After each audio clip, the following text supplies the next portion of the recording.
UNM researchers help Grand Canyon hikers handle the climb safely. And what does it take to be a military spouse? Many in New Mexico and some UNM students know that it isn't easy. I'm Mariela Hernandez. And I'm Logan Rader. These stories up next on UNM News.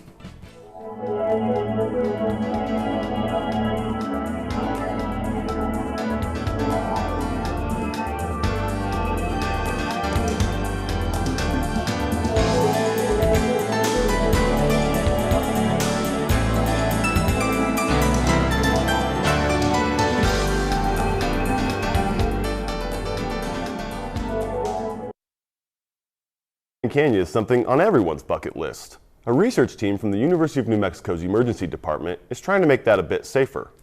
Lucas Winter reports that the team recently traveled to the Grand Canyon to get the vitals on the park's hikers.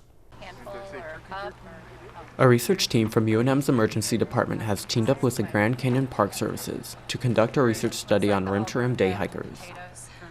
Every year, people attempt the difficult hike from one rim of the canyon to the other in only one day, a trek of over 20 miles, filled with large elevation and temperature changes. As a preventative search and rescue ranger, Evan Nolan is familiar with the hazardous conditions hikers can face in the canyon.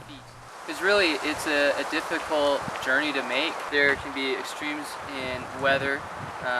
We've had snow some years. We've had really severe heat. Many hikers are aware of the need to drink lots of water, but some hikers forget the importance of eating or drinking sports drinks to keep their salt levels up. Is that people will plan ahead for a long hike in the canyon in terms of hydration, but don't plan ahead in terms of salt intake. And so they've actually had to go in and rescue a bunch of hikers. Rangers want to reduce the amount of rescues by informing hikers what they need to do to stay healthy. What we're hoping to see is some trends and some baselines. If we can establish what most people do, then we're better prepared to make recommendations to people. So in 2013, Park Services began developing the study, but it wasn't launched until last spring when UNM partnered with the park. It really didn't get off the ground for a while until we partnered with UNM. We had the resources at that point, as well as sort of the expertise to launch a study. As of now, the data collected from rim-to-rim day hikers are basic vitals and a survey about their preparation. The UNM ED research team has done 2 trials of the study in 2015, one in May and one in October. With the 2 times that we ran it this year, we were just kind of trying to see if it was even feasible to run a large-scale study in the Grand Canyon where we were recruiting large numbers of hikers that were going in. It's the goal of the rim-to-rim study team to continue their research in the Grand Canyon.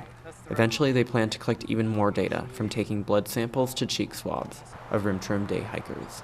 This is Lucas Winter reporting.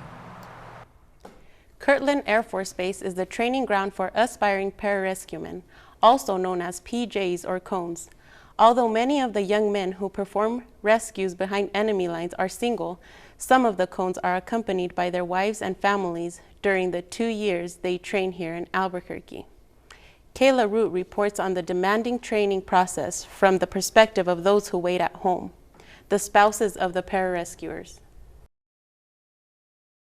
Only 15% of the airmen who initially volunteer for training at the Pararescue and Combat Control Officer School on Kirtland Air Force Base will complete the program. Pararescuemen are trained in paramedics, survival innovation, and parachuting out of airplanes. Their motto is, "So that others may live," and their job is to go beyond enemy lines and rescue soldiers that are fallen or trapped. Few of the trainees are married, but among those who are, the program requires full support from those who are waiting at home. Being a military wife is really rewarding. I really like it. It's also really hard. I think the first 7 months of our life together in the military were the hardest for me.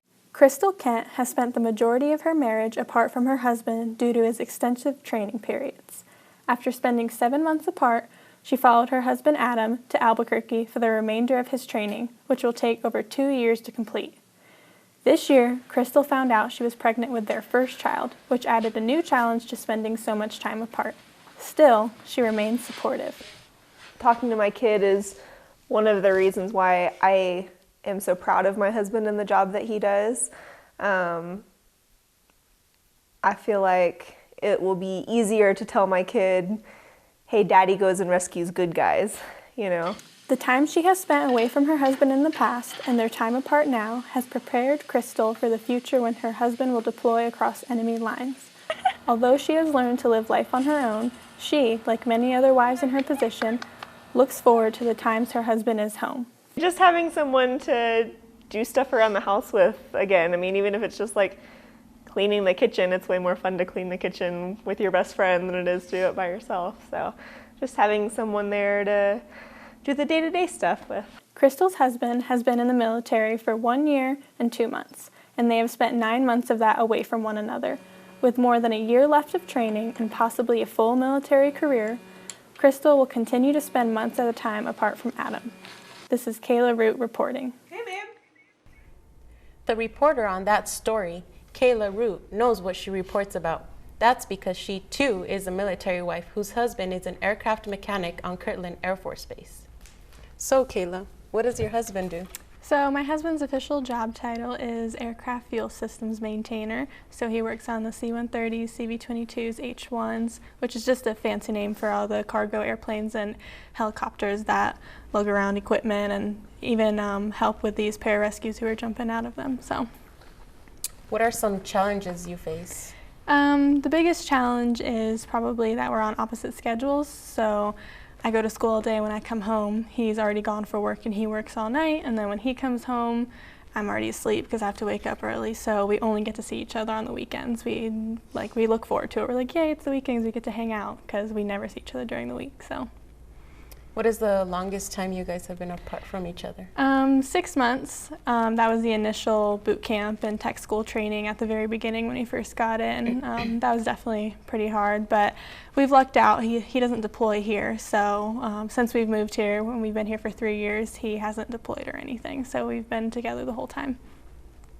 What is one piece of advice you could give to other spouses? Just to support their husband and whatever they do, and to try to think about how hard it is for them over there, and even though they're missing their husband here at home, they're the one that's gone away from all their family and friends, so they don't get to talk to people that are comfortable and be in comfortable situations like you do when you're at home around all your friends and family. So, well, thank you, Kayla, for joining us today. Thanks. And I gotta say, much respect to people like you and the military spouses out there, because that can't be easy. And a very special thank you to the men and women who serve this country. I'm Logan Rader. And I'm Mariela Hernandez. Thank you for joining us today on UNM News.